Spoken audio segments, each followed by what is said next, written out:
You're going to see some messed up mindsets here.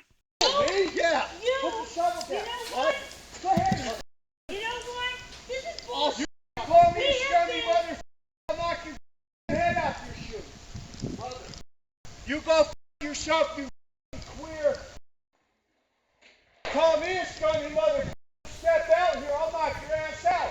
When it comes to actual violence, most people don't know what they don't know. As a young man, and even early into my career, I bought into a number of the errors and the lies till I started figuring this stuff out.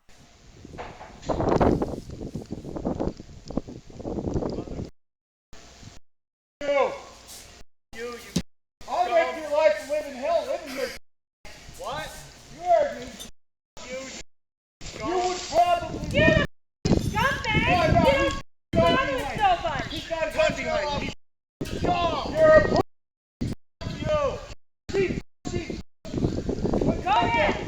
Go ahead. Go ahead. Go ahead.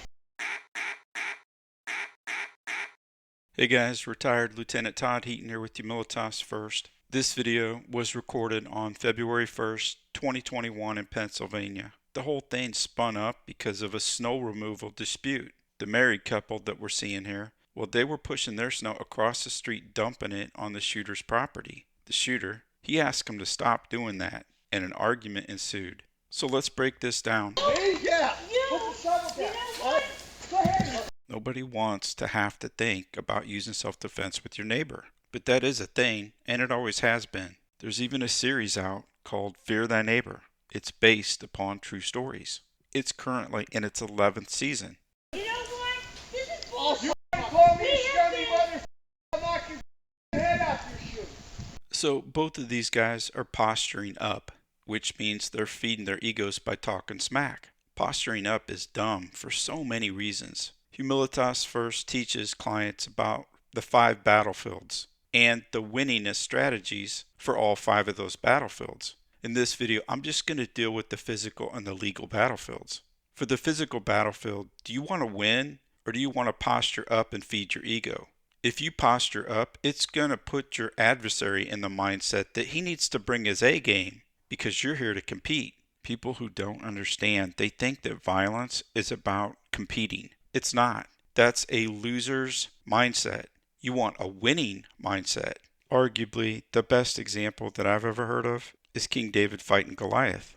Goliath wanted King David to play his game. Put on the armor, pick up the shield, grab your sword. King David did not play Goliath's game. He played his own game, and he dominated and he won. It's about winning, not competing. Not competing, not surviving. Winning. Tim Larkin has this thing that he says, and if you haven't checked him out, checked out his channel, you should. I agree with a lot, perhaps most of what he says. When I am out and about in the real world, surrounded by people I don't know, I treat everybody like they're 6 seconds away from a shooting spree. So how would you talk to somebody that might potentially be ready to do a shooting spree? You'd be very nice to them. That's good advice. One part of humility is to take the lowest seat. Some might call that sandbagging. I don't want an unjust aggressor to ever see the surprise, speed, and violence of action. In law enforcement, we called violence of action use of force.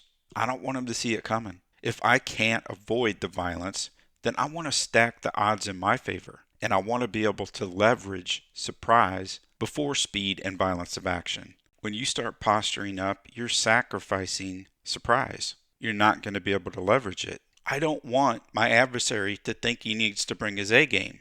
I want him to think this is going to be an easy day. That way, when the surprise, speed, and violence of action begin, he's not going to be ready. I want him to be complacent. I want him to lower the gun and stop pointing it at my chest or face. Before I touch on the legal battlefield, has anybody wondered where is this guy scampering off to? When you see the guy that you just threatened to knock out suddenly and quickly moving towards his car, his garage, or his house, where you keep guns, you should have some concerns. You might want to be thinking, what's he going to get?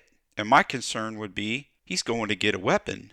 Okay, the legal battlefield. If you willingly engage in what's called mutual combat, Get 3 coffins ready. you could also call it dueling. A classic example would be, hey, you want to go outside and settle this like men? I do. That's mutual combat. Well, absent a clear sign of withdrawal, this is going to depend upon your state laws. You do that, you're beginning by stacking the odds against yourself on the legal battlefield. How much the more is that going to be a problem if this whole thing spins up, develops into a deadly force confrontation?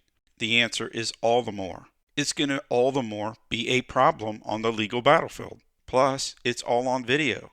So if and when you actually win the fight, well, there's another fight coming. That's the legal fight. I recommend learning the fundamental legal principles as taught by attorney Andrew Branca, whom I consider to be an absolute craftsman at what he does. He teaches legitimate self-defense as it relates to the law. Now, I don't personally know Andrew Branca. I'm not currently an affiliate. I don't own any stock in his company, but I put a lot of stock in what he has to say and what he's teaching and the principles that are going to give you the highest probability of not going to prison for a long, long time. Mother, you go yourself, you queer. Call me a scummy mother. Step out here, I'll knock your ass out. There's an old axiom: familiarity breeds contempt. Well, your contempt, that feeling or low opinion of someone, well, it can be right or it can be wrong. In this case, it was wrong. You're a you. The husband, he just called his neighbor a coward like 4 times, which I don't think the shooter took a liking to, as we see him emerge from the garage with the gun in his hand. He'd had enough of their insults, so he went inside his home where he retrieved a pistol. The shooter, he's got this I'm all in and I no longer care about any consequences kind of unjust criminal mindset. That's not good. It's kind of hard to tell because it's intermixed with his wife also saying, go ahead. She says that 3 times. But I believe that the husband just told the bad guy, put the gun down. So look at the distance. I'm going to guess 15, maybe 20 yards. Personally, I like my odds a lot better at that distance than him coming any closer. He's compressing time and distance. You have no cover. So a decision has to be made. So if he was concealed carry, now would be the time for the husband to draw, ready up, and start sending little defensive projectiles at like 1,200 feet per second into his neighbor's central nervous system, in an effort to stop his neighbor's deadly force threat. Go ahead! Go ahead! The second time it's more clear. You can hear him say, put the gun down. Go ahead! Go ahead! If I don't have a gun, concealed carry, it's time to go. I just remembered I left mac and cheese on the stove. Come on, honey, we got to get back inside and prevent a fire. We can't stay out here and talk anymore. Okay, let's talk about the wife's legal battlefield mindset, which is a loser's mindset. Yes, you want to understand the legal battlefield, but that comes before the physical battlefield. Once you're on a physical battlefield, which is where she finds herself, then if you see it early enough, you avoid it. If you can't avoid it, then you got to win the fight. You can't comply in this particular situation. You either got to flee or fight. This isn't about robbery or rape or anything that will keep you alive a little longer.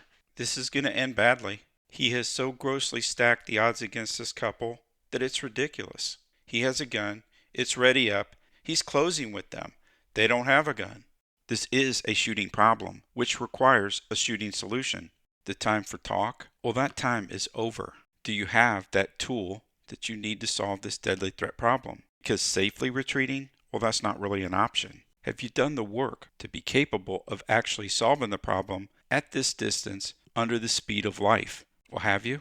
The first thing is to watch her reach for her cell phone. See the 90-degree bend in her arm? That looks like she's drawing a gun, but sadly, she doesn't have a gun. So as she says, go ahead, go ahead, go ahead, she takes out her cell phone for his unjust act of pulling a gun on them, not understanding that he's past caring about the rule of law. He's moved on. She has a legal battlefield mindset, and she doesn't get that, nor is she accepting reality. As you'll see coming up, he's already fired 3 shots. And he's starting on his second 3 shots. That's a whole nother level of denial. Again, acceptance is so very important. Then she pulls her right arm back, gesturing towards the CCTV camera. And she says, you're on video. When she says that, he had just finished firing his 6th shot. He's not doing too well with accuracy. Acceptance is so important. The faster that you can accept what's happening, then you're going to have a higher probability of being able to do something about it. Go ahead. Go ahead. Go ahead. When it comes to denial, this example is by far the craziest that I've ever seen. You can get stuck in lower stages like denial, thinking it cannot and it will not happen to me. Anger, put the gun down and I'll knock you out, right? Bargaining, please don't, I have children. Despair, quitting, just giving up. But you need to get to acceptance. Acceptance is the winning way. In legitimate self-defense, building in a trained response, something that becomes kind of like breathing, where you don't have to give a lot of thought to it, well, that's very helpful. How are they both still standing here as he's literally sending several little pieces of lead past them at 1,200 feet per second? They got stuck in denial and anger. If the husband is correct and the neighbor really is a coward, then surely he won't start blasting away at us. The wife seems to think that the bad guy still cares about going to prison, but that ship has sailed. I'll pin a link at the top of the comments if you want to see the whole video. The shooter showed no mercy in ending this couple, and when the police arrived on scene, they heard a gunshot come from the shooter's home. Familiarity can breed contempt. The three people we saw in the video, they're no longer among the living.